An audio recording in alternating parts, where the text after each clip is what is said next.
आइए पढ़ते हैं करवा चौथ की कहानी। बहुत समय पहले की बात है।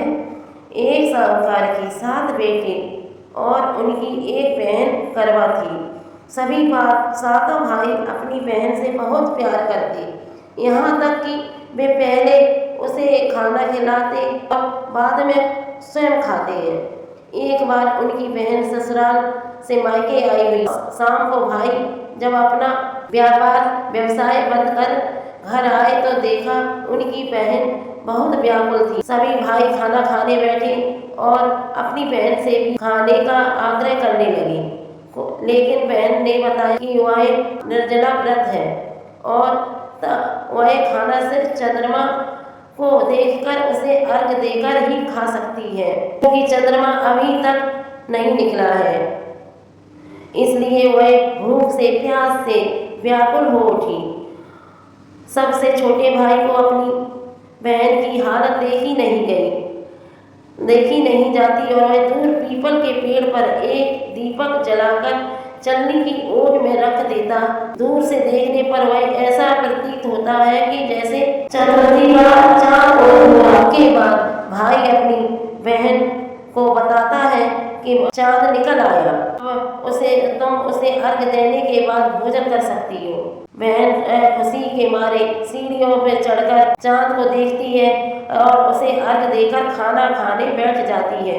एक पहला टुकड़ा मुंह में डालती है तो उसे छींक आ जाती है। दूसरा टुकड़ा डालती है तो उसमें बाल निकल आता है और जैसे ही तीसरा टुकड़ा मुंह में डालने की कोशिश करती है तो उसके पति की मृत्यु का समाचार उसे मिलता है। वह बौखला जाती है। उसकी भाभी उसे सच्चाई से अवगत कराती है। उसके साथ ऐसा क्यों हुआ? करवा चौथ का व्रत गलत तरीके से टूटने के कारण देवता उससे नाराज हो गए और उन्होंने ऐसा किया। सच्चाई जानने के बाद निश्चय करती है कि वह अपने पति का अंतिम संस्कार नहीं होने देगी और अपने सती से उन्हें पुनर्जीवन दिलाकर रहेंगे।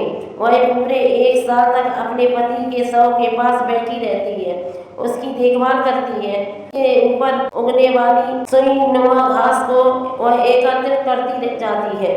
1 साल बाद फिर करवा चौथ का दिन आता है। सभी भाभियां करवा चौथ का व्रत रखती हैं तो भाभियां उसे आशीर्वाद लेने आती है तो वह प्रत्येक भाभी से यह सुई ले लो, फिर यह सुई दे दो, मुझे भी अपनी जैसी सुहागिन बना दो, ऐसा आग्रह करती है। लेकिन हर बार सभी भाभी उसे अंगनी भाभी से आग्रह करने का कह चली जाती है। इस प्रकार जब छठे नंबर की भाभी आती है तो करवा उससे भी यही बात दोहराती है।